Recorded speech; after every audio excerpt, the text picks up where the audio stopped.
Hello, everyone, and welcome to English Pod. My name is Marco.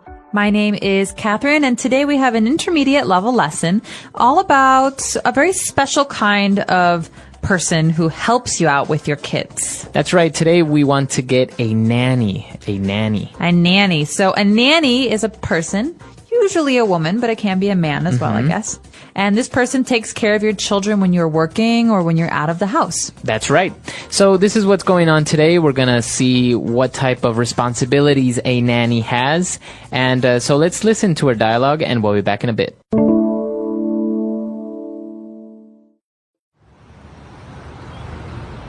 Hey Mel, are you up for some tennis today?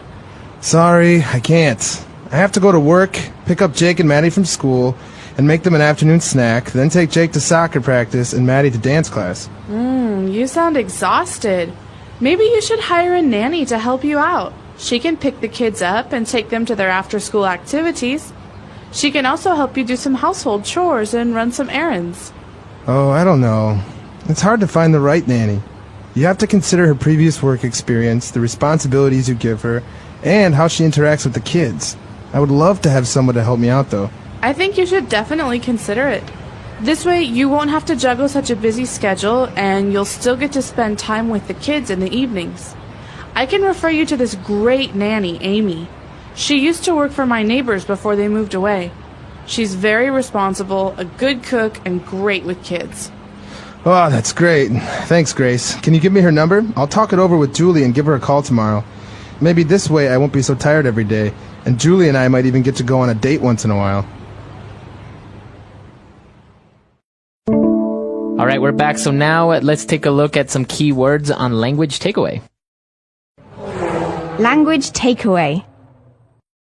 So, as you said, Marco, we don't just find a nanny, we hire a nanny. So what does the word hire mean?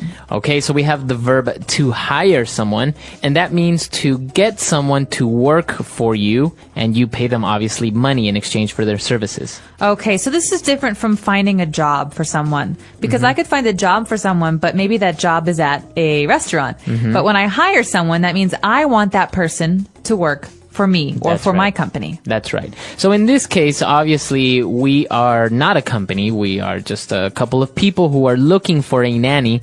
So we need to hire a nanny. We need to get her to work for us. And obviously, you would pay her a salary. All right, so when you pay her a salary, you also have some expectations about what the nanny will do. So one of those expectations is that the nanny will take the children to their after-school activities. That's right. So this is a phrase, if you will, or a type of thing that happens after school. So usually children, when they finish their classes, they have some things that they can do at school, like, for example, sports. That's right. So this is very common in America, but not so common in other parts of the world.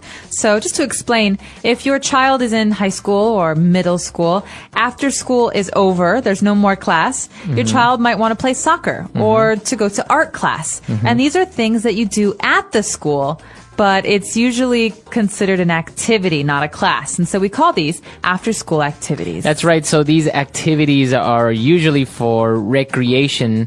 They're not really part of the curriculum. It's not a class. No, you don't get marks or grades for these. These are just for fun, you know. A lot of people work, and so they need to have these activities for their kids to stay at school until they finish working. That's right. Okay, so we want the nanny to take the children or pick them up from their after-school activities. And we also need the nanny to help out with some household chores. Okay, so you should know where these chores are being done. The first word is household, which means in the house. Okay, so examples of household chores would be like cleaning the windows, Washing the dishes. or doing laundry. So basically any type of cleaning around the house. That's right, making the house look nicer. And so usually children have chores. These are things they need to do, but a nanny can also help with household chores. Okay.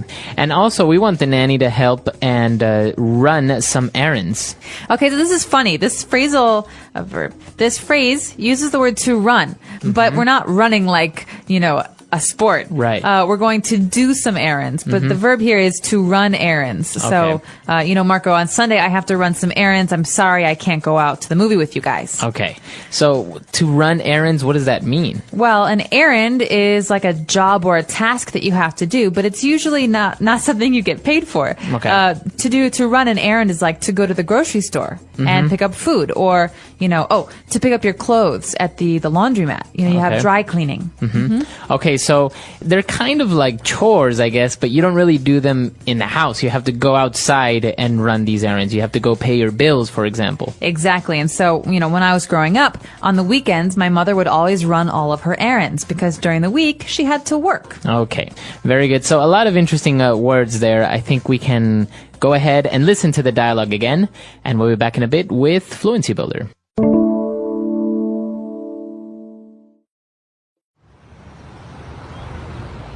Hey Mel, are you up for some tennis today? Sorry, I can't. I have to go to work, pick up Jake and Maddie from school, and make them an afternoon snack, then take Jake to soccer practice and Maddie to dance class. You sound exhausted. Maybe you should hire a nanny to help you out. She can pick the kids up and take them to their after-school activities. She can also help you do some household chores and run some errands. Oh, I don't know. It's hard to find the right nanny. You have to consider her previous work experience, the responsibilities you give her, and how she interacts with the kids. I would love to have someone to help me out, though. I think you should definitely consider it. This way, you won't have to juggle such a busy schedule, and you'll still get to spend time with the kids in the evenings. I can refer you to this great nanny, Amy. She used to work for my neighbors before they moved away. She's very responsible, a good cook, and great with kids. Oh, that's great.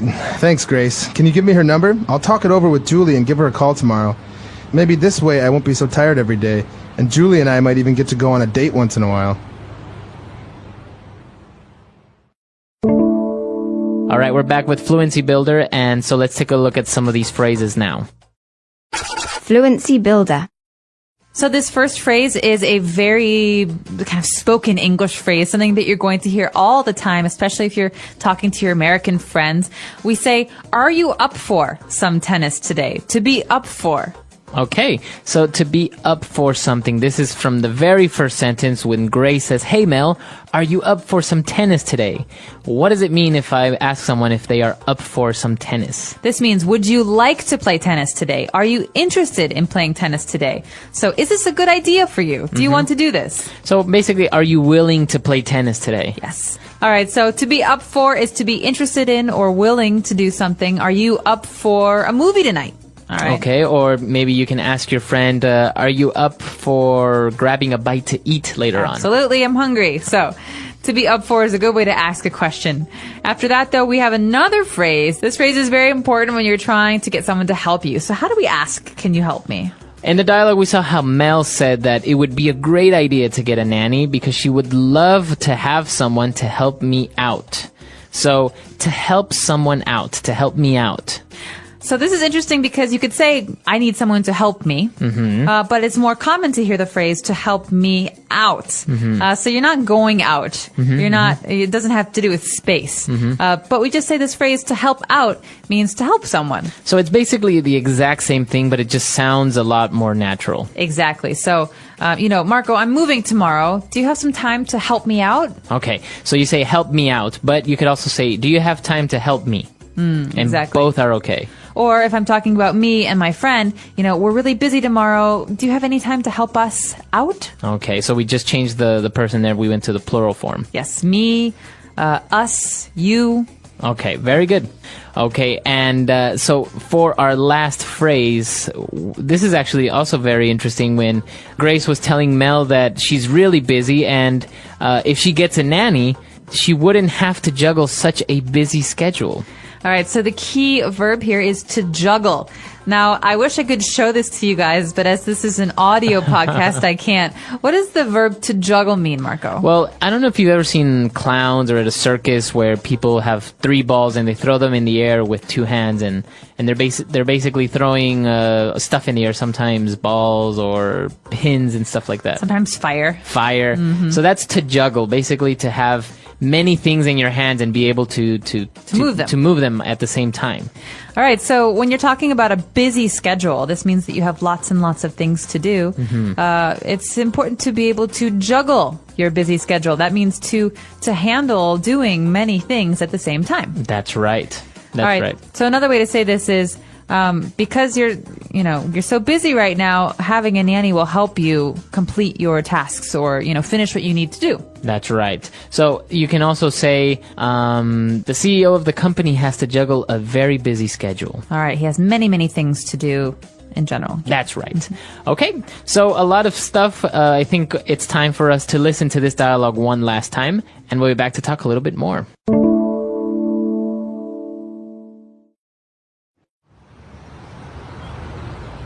Hey Mel, are you up for some tennis today? Sorry, I can't. I have to go to work, pick up Jake and Maddie from school, and make them an afternoon snack, then take Jake to soccer practice and Maddie to dance class. You sound exhausted. Maybe you should hire a nanny to help you out. She can pick the kids up and take them to their after-school activities. She can also help you do some household chores and run some errands. Oh, I don't know. It's hard to find the right nanny. You have to consider her previous work experience, the responsibilities you give her, and how she interacts with the kids. I would love to have someone to help me out, though. I think you should definitely consider it. This way, you won't have to juggle such a busy schedule, and you'll still get to spend time with the kids in the evenings. I can refer you to this great nanny, Amy. She used to work for my neighbors before they moved away. She's very responsible, a good cook, and great with kids. Oh, that's great. Thanks, Grace. Can you give me her number? I'll talk it over with Julie and give her a call tomorrow. Maybe this way I won't be so tired every day, and Julie and I might even get to go on a date once in a while.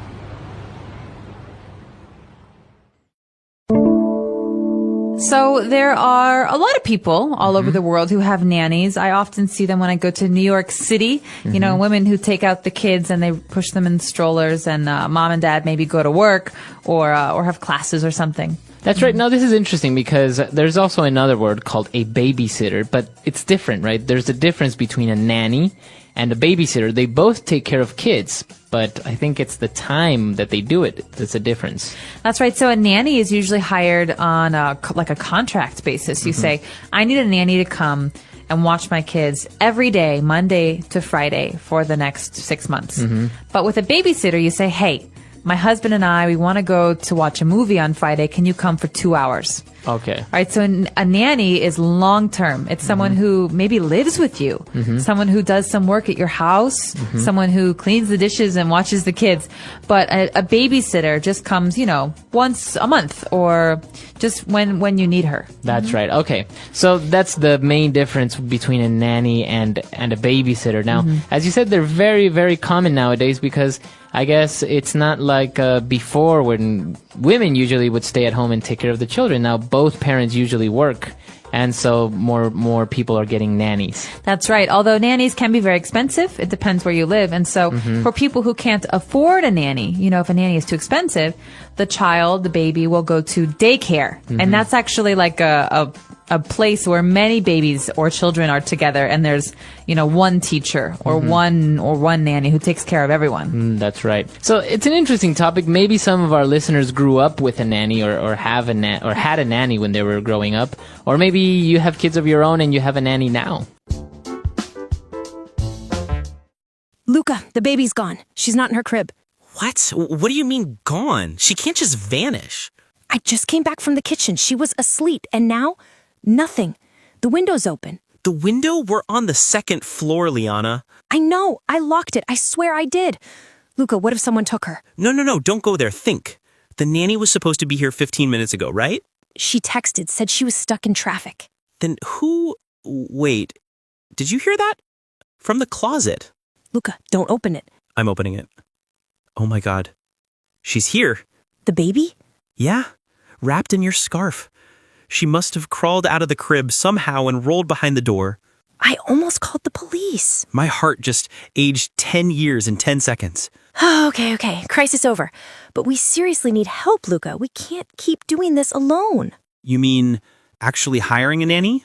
Yes, a real one. Full time. You know how I feel about strangers in the house. Not strangers. Help. I'm exhausted, Luca. Look at me. I barely remember what day it is. I get it, but what if she's careless or worse? Then we interview her. We check everything, background, references, all of it. Okay, but can we afford it? We can't afford not to. You sound like one of those parents from a podcast. Invest in sanity. Maybe I listened to one. You did, didn't you? Yes, and they were right. We can't juggle jobs, a baby, and the house. Juggle. That's a nice word for barely surviving. Exactly. I feel like I'm dropping every bowl. You're doing your best. My best still forgot to buy diapers this morning. Okay, that's fair. So, what kind of nanny are we even looking for? Someone kind. Someone who actually likes kids, not just does the job. That's rare. Not impossible. Grace from work said her old nanny, Amy, was amazing. Wait, Grace, the one with the twins who never stopped smiling? The same. She said Amy is responsible, good with meals, and patient. Sounds too perfect. I'll call her tomorrow. We can meet Amy in person. Okay, but I'm asking her everything. Background checks, references, the whole interrogation. Fine. You play detective, I'll play desperate mom. Deal. You know what's weird? I thought hiring a nanny meant giving up control, but maybe it's the opposite. How so? We'll finally get a little control back. Time to breathe, sleep, talk like adults again. Sleep? What's that again? Mythical. Maybe Amy can teach us. You're not wrong. Luca, imagine.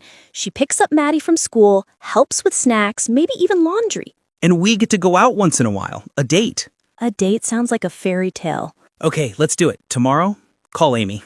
Done. But you'll be nice, right? Define nice. Not terrifying. Don't make her think we're crazy. We are crazy. True, but we hide it better when we're rested. Good point. You remember when we thought having a kid would be like those Instagram families? Yeah, matching outfits, slow motion breakfast scenes. And instead, it's 2 a.m., baby screaming, and us arguing over who's more tired. I think it's a tie every night. I just want to be able to breathe. Then we do this.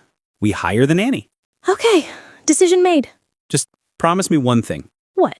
If this nanny turns out to be weird, we don't wait. We fire her on the spot. Deal. But let's hope she's the miracle we need. You know what's funny? I used to think hiring a nanny meant failing. And now? Now I think it means surviving. Exactly. We're not superheroes. We're just human. Yeah, very tired, coffee-dependent humans. Speaking of coffee, I'll make us some. No, I'll do it. You hold the baby. She's sleeping now. Let's not wake her up again. Right. Quiet mode. Luca, thank you for staying calm earlier. Calm? I almost fainted. I just hit it well. You did better than me. I lost my mind. It's okay. We both did a little. But we found her. And we found our next step. Yeah, maybe the worst moment led to the best decision. That's how parenting works, right? Chaos first, clarity later. Pretty much. Tomorrow starts a new chapter. Tomorrow, we breathe. She didn't plan to cry in the parking lot that afternoon. It just kind of happened, right there between the shopping carts and the back of her car, with her keys in one hand and her phone in the other, and 3 missed calls from work lighting up the screen while her daughter's dance bag and her son's soccer ball rolled around in the trunk. Mel had been telling everyone, "I'm fine, I can handle it, it's just a busy season." But that day, when she checked the time and realized she was already late to pick up the kids from school again, something inside her just said, "No, you're not fine. You're exhausted."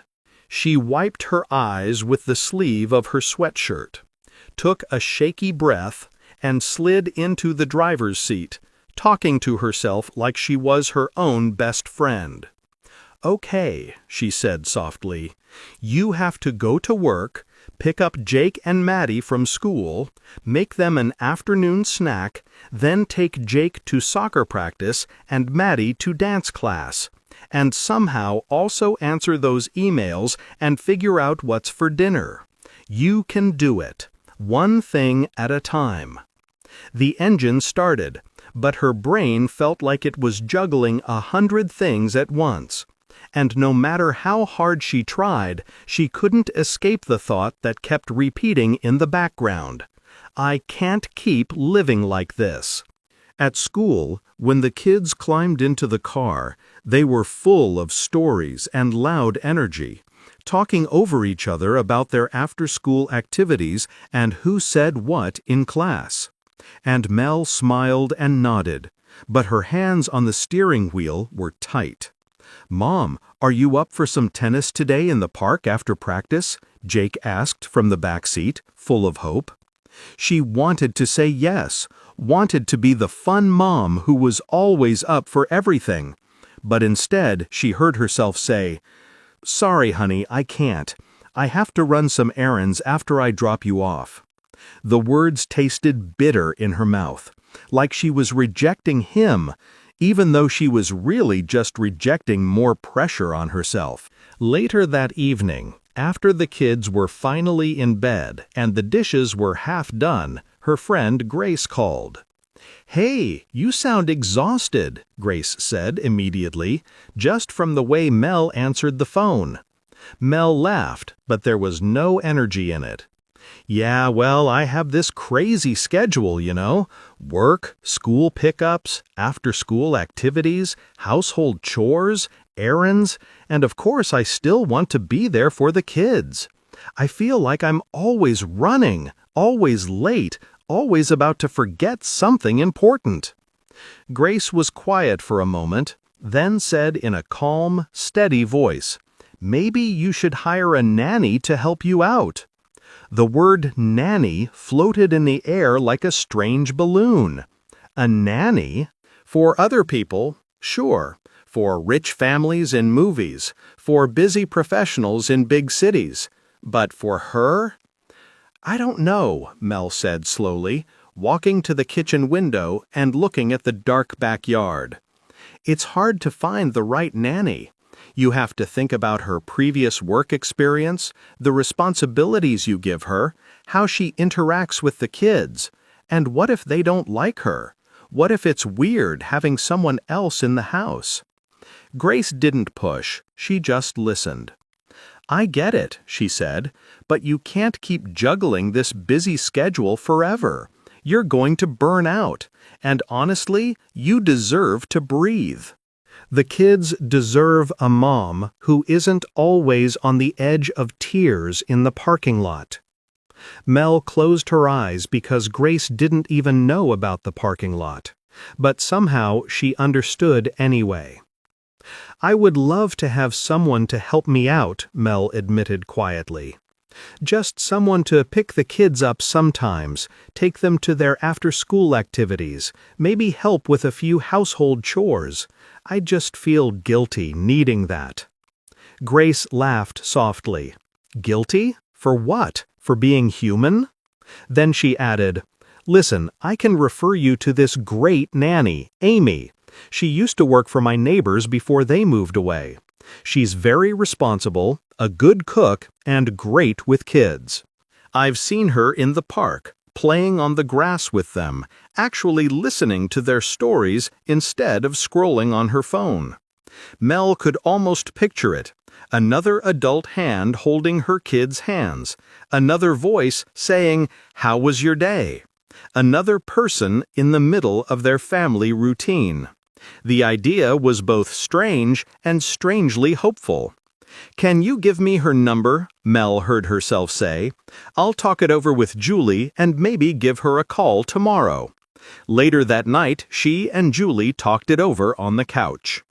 The TV was on, but neither of them was watching. "So, a nanny," Julie said, turning the word slowly, like it was a new piece of furniture they might bring into the living room. "How do you feel about it?" Mel sighed. "Part of me feels like I should be able to do it all. My mom never had a nanny. She just stayed home and took care of everything." Julie raised an eyebrow. Yeah, and your mom didn't have your job, or your commute, or this crazy digital world where everything is fast and everyone is always on. Times are different. Also, you're not a bad mom because you get help. You're a smart mom because you know your limits. Mel smiled at that, a small, tired smile. I just don't want the kids to think I'm replacing myself. Julie shook her head. You're not replacing yourself. You're adding someone to the team. Think of it like hiring a babysitter, but more regular. You'll still put them to bed, still talk about their day, still be the one they run to at night. You'll just have someone to share the afternoon chaos with.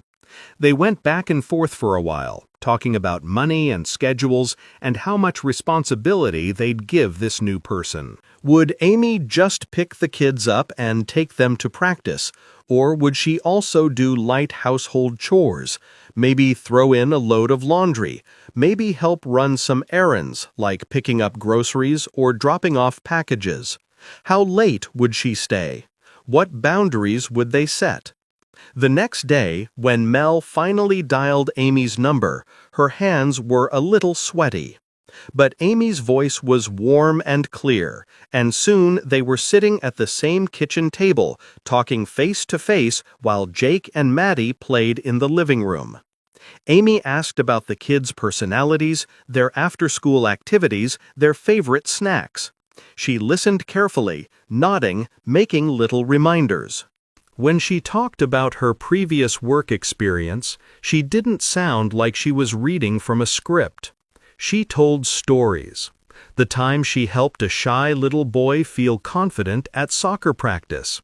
The time she taught a girl how to bake cookies and clean up the kitchen afterward. The way she talked with parents about rules and consistency so the kids didn't get confused. Mel watched the way Jake kept glancing over at Amy, the way Maddie slowly moved closer with her favorite stuffed animal and finally asked, "Do you like unicorns?" Amy didn't laugh at her.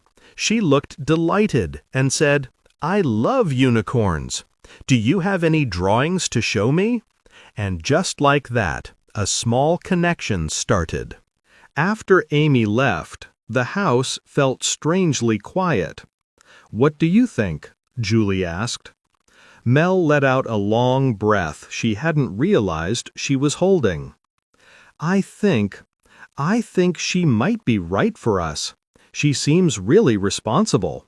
The kids looked comfortable, and you saw how she talked to them, like they were real people." Julie nodded. "We can try a few afternoons a week, see how it goes. If it doesn't work, we can always stop. But if it does work, maybe you won't be so tired every day. Maybe we might even get to go on a date once in a while." The first week with Amy felt like testing new shoes. A little strange, but also kind of wonderful. Mel still picked the kids up some days, but on the days when Amy did it, Mel had an extra hour to finish work or just sit with a cup of coffee in a quiet house, letting her mind rest. Amy took the kids to soccer practice and dance class, helped them with simple snacks, and even started a little game where they each chose one household chore to beat the timer and finish before a song ended. The kids actually laughed while they put their shoes away and cleared their plates, racing the music. Mel watched from the doorway sometimes, feeling a mix of gratitude and disbelief. Was this allowed, to feel this light? Of course, there were awkward moments, too. The first time Amy folded the laundry the wrong way, Mel had to remind herself that different wasn't bad, just different. The first time Maddie said, "Amy says we can do it like this," Mel felt a pinch of jealousy, then caught it and let it go, reminding herself that this was exactly what she wanted. Another adult who could share ideas, model kindness, and be part of the kids' world.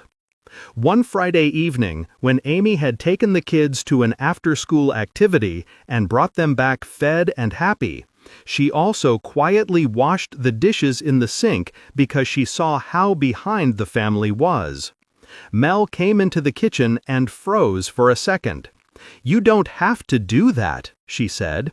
Amy smiled. "I know, but I'm here to help you out. If I can make your life a little easier, that's part of my job." Those words hit Mel deeper than she expected. Help you out. Not judge you, not replace you. Help you out. Weeks turned into a new kind of normal. Mel still had bad days, still forgot things sometimes, still got stuck in traffic or spilled coffee on her shirt. But she wasn't constantly at the edge anymore. She didn't cry in parking lots. Instead, she found herself with small pockets of energy. Enough to say yes when Jake wanted to throw a ball in the yard. Enough to sit on Maddie's bed and actually listen to her talk about school instead of thinking about the next thing. One night, after the kids fell asleep, Mel and Julie finally went out, just the two of them, to a small restaurant they used to love before life became so busy. Sitting across from each other, sharing food and laughing about old stories, they both felt younger somehow. "I missed us," Julie said, reaching across the table for Mel's hand.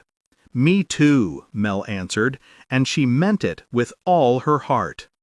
On the way home, she thought about how scared she had been to ask for help, how long she had carried everything alone to prove she could juggle a busy schedule by herself. Now she understood that strength didn't always look like doing it all. Sometimes it looked like saying, "I need help," and allowing someone good and responsible to step in. Back at home, she peeked into the kids' room. Jake was asleep with his soccer ball at the foot of the bed. Maddie curled up with her unicorn. On the dresser was a short message from Amy about the day, how practice went, what they ate, a funny thing Maddie said in the car. It was simple, but it felt like a promise that they were all on the same team now. Mel whispered goodnight and closed the door, feeling a calm she hadn't known in years. She still had work, still had household chores and errands and responsibilities, but she no longer carried them alone. And in that quiet hallway, she understood she hadn't just hired a nanny.